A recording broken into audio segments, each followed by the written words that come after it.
Hello viewers, this is Vishwan Rana. Once again, welcome back to my YouTube channel English with Vishu sir. So today I am going to discuss about prepositions. So my dear viewers, आज हम इस video lecture के माध्यम से preposition के part 2 में कुछ preposition के बारे में अध्ययन करेंगे. I hope that you all would be stay tuned till the very end. So now let's kick off. So very first we discuss about difference between to and towards. To and towards में मुख्य अंतर क्या है? Movement to destinations. हम movement करते हैं किसी destination की तरफ. हम कहाँ मूवमेंट करते हैं? डेस्टिनेशन तरफ, हमारा गंतव्य स्थान है. Let's take to. जब आप एक स्थान से किसी दूसरे प्लेस में मूवमेंट करते हैं, ऐसी स्थिति में हम लोग टू प्रेपोजिशन का अध्ययन करते हैं. For example, I am going to market. Let's see here. मैं कहाँ मूवमेंट कर रहा हूँ? मैं कहाँ जा रहा हूँ? एक स्थान से दूसरे स्थान में जा रहा हूँ. मार्केट, बाजार की बात हो रही कि मैं मार्केट जा रहा हूँ. तो ऐसी स्थिति में हम लोग प्रेपोजिशन टू का प्रयोग करते हैं. I am going to school. अब यहाँ पे देख रहे होंगे आपके, यहाँ पे किसी की बात हो रही है, स्कूल जाने की बात हो रही है कि मैं स्कूल जा रहा हूँ.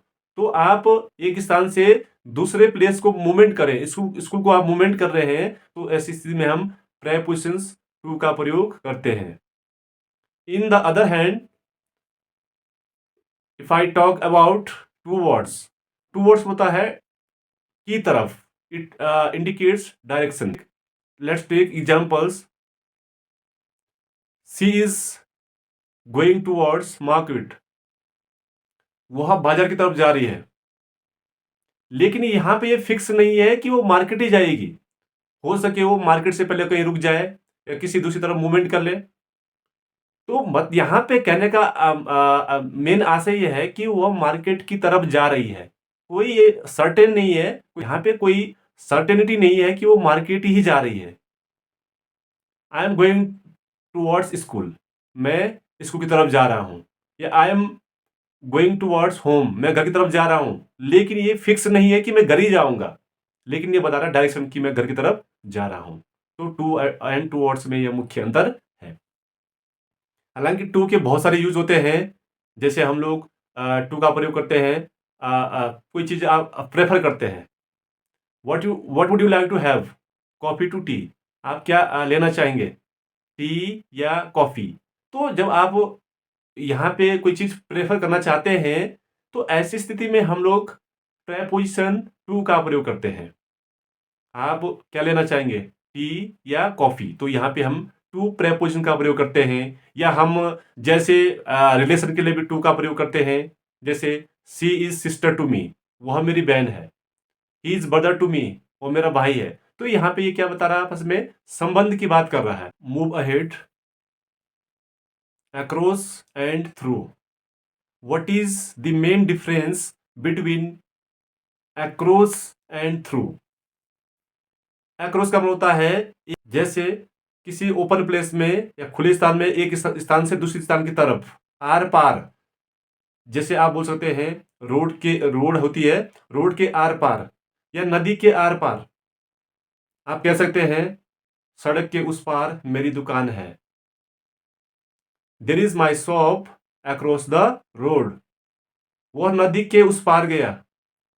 He went across the river. वह नदी से उस पार गया.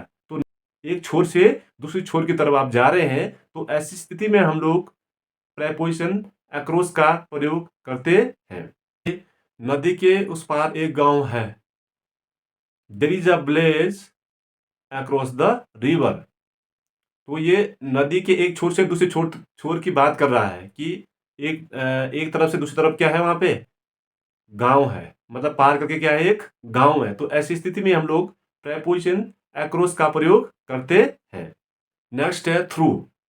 थ्रू का मतलब होता है किसी स्थान से गुजरना या किसी चीज के आर पार देखना. किसी चीज के आर पार देखना जो थोड़ा बंद सा हो और हम एक छोर से दूसरी तरफ की तरफ इन साइड से हम लोग जाते हैं. ऐसी स्थिति में हम लोग प्रेपोजिशन थ्रू का प्रयोग करते हैं। Let's see example, suppose that कोई सुरंग है, मान लेते हैं if I have a container, मेरे पास एक डब्बा है, इसको मैं ओपन करता हूं,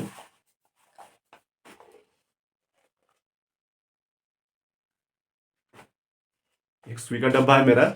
अच्छा, मान लेते हैं सपोज दैट ये पाइप है या कोई टनल है, सुरंग। अब देख रहे हैं आप इनसाइड, यहाँ से आपकी एंट्री है, यहाँ से आप प्रवेश कर रहे हैं, या आप कोई बहुत बड़ा मोटा पाइप है, कोई बच्चा उसके अंदर चले गए इस छोर से और यहाँ पे पहुंच गए इस छोर की तरफ।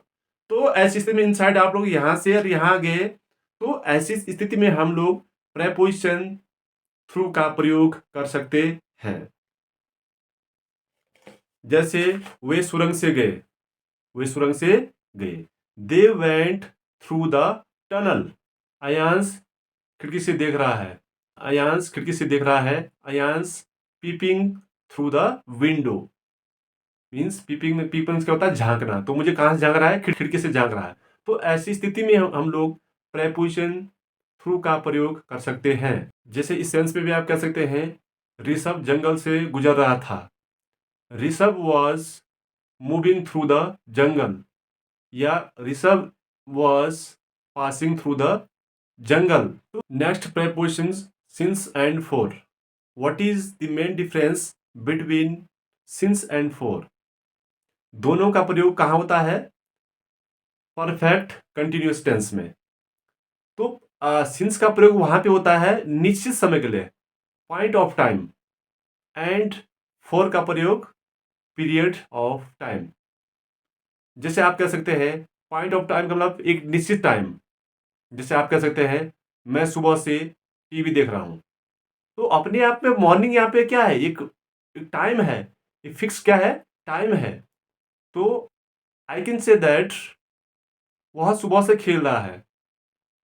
ही has been playing since morning. मैं सुबह से टीवी देख रहा हूं, तो how can I make a sentence, I have been watching TV since morning. वह 26 जनवरी से यहां रह रहा है। How can we make a sentence, he has been living here since 26 of January. तो इस तरह से हम लोग, यह वो इतने सन से यहाँ रह रहा है, तो ये अपने आप में क्या है, फिक्स टाइम है, पॉइंट ऑफ टाइम है। तो ऐसी स्थिति में हम लोग सिंस का प्रयोग करते हैं। और फॉर का प्रयोग पीरियड ऑफ टाइम, जो समय क्या है, निश्चित नहीं है। वह 2 दिन से बैडमिंटन खेल रही है। अब वो 2 दिन कौन से हैं, ये क्या है, एक ड्यूरेशन है, एक पीरियड ऑफ टाइम है। तो वह 2 दिन से बैडमिंटन खेल रही है। तो how can we make a sentence, she has been playing badminton for 2 days। या हम कह सकते हैं मैं 1 महीने से यूट्यूब चैनल चला रहा हूं। तो how can we make a sentence, I have been running YouTube channel for 1 month। तो इस तरह से हम लोग फॉर का प्रयोग करते हैं। फॉर के कई और प्रयोग भी होते हैं, जैसे पर्पस के लिए, I am going to Delhi for study. अब यहाँ पे देख रहे होंगे कि मैं कहाँ जा रहा हूँ, दिल्ली। मेरा पर्पस क्या है, पढ़ना। यहाँ पे हम प्रेपोजिशन फॉर का प्रयोग कर सकते हैं। ही केम हियर फॉर मनी। वो यहाँ पैसे के लिए आए। किस चीज़ के लिए आए, पर्पस। पर्पस क्या हमारा, मनी। तो ऐसी स्थिति में हम लोग प्रेपोजिशन फॉर का प्रयोग करते हैं। या फिर आप फॉर का प्रयोग किसी चीज़ को एक्सचेंज करने के लिए कर सकते हैं। या कोई चीज़ आपने खरीदी, मैंने यह मोबाइल 15,000 रुपये में खरीदा। तो how can we make a sentence, I purchase a mobile for 15,000 rupees. Next preposition with and along with, दोनों का मतलब क्या होता है, साथ या के साथ। यदि हम लोग विद की बात करते हैं तो विद का प्रयोग कहाँ होता है, के साथ के लिए। आप किसी के साथ जा रहे हैं, मैं पापा के साथ बाजार जा रहा हूं, I am going to market with father. With का हम दूसरा प्रयोग कर सकते हैं किसी साधन या यंत्र, कोई इंस्ट्रूमेंट है या टूल्स है, तो वो हमारा क्या है, साधन है, जिस साधन का हम यूज करते हैं। ऐसी स्थिति के लिए हम लोग प्रेपोजिशन विद का प्रयोग आसानी से कर सकते हैं। जैसे मैं लाल पेन से लिख रहा हूं, तो सेंटेंस कैसे फॉर्म कर सकते हैं? I am writing with a red pen. उसने काले पेन से लिखा। तो कैसे कैसे सेंटेंस यहाँ पे फॉर्म कर सकते हैं? He wrote with a black pen. या मैंने सब्जी चाकू से काटी। तो यहाँ पे क्या हो रही है? काटे की बात हो रही है। भाई काटेंगे तो अपने आप तो कटेगी नहीं सब्जी, उसके लिए क्या चाहिए हमें? साधन चाहिए। तो साधन हमारा क्या है? चाकू। तो यहाँ पे मैं कह सकता हूं आई चॉप्ड वेजिटेबल विद नाइफ। बात करते हैं अलोंग विद। इसका मतलब साथ होता है, साथ जाने की बात, या के साथ। Let's take examples. मुझे मोबाइल के साथ एक चार्जर मिला। तो मैं कैसे सेंटेंस फॉर्म कर सकता हूं? I got a charger along with mobile. जब हम बोलते हैं कि मुझे उसके साथ वो चीज़ मिली, तो इस सेंस में हम लोग अलोंग विद का प्रयोग आसानी से कर सकते हैं। Next preposition B Y, by, and V I A, via. इन दोनों का हम लोग डिफरेंस समझते हैं। सबसे पहले हम जानते हैं V I A, via. Via का मतलब होता है कि से होकर। जैसे तो हम सेंटेंस कैसे फॉर्म कर सकते हैं? यह गाड़ी हरिद्वार होकर दिल्ली जाएगी। तो हम सेंटेंस कैसे फॉर्म कर सकते हैं? This bus will move to Delhi via Haridwar. या हम बाई की बात करते हैं, तो बाई का प्रयोग कैसे होता है? बाई का प्रयोग सर्वप्रथम होता है जब आप किसी व्हीकल से ट्रेवल करते हैं। जैसे वह बस से देहरादून गया, तो यहाँ पे हम लोग बाई का यूज आसानी से कर सकते हैं। He went to Dehradun by बस।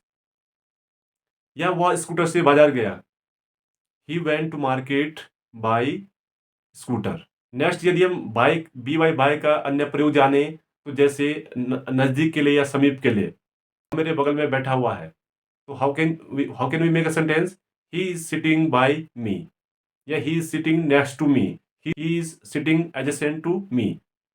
तो इस तरह से हम समीप के लिए हम लोग बी वाई बाय का प्रयोग आसानी से कर सकते हैं। अब हम बात करते हैं एट प्रेपोजिशन का प्रयोग। एट प्रेपोजिशन के कई प्रयोग हैं।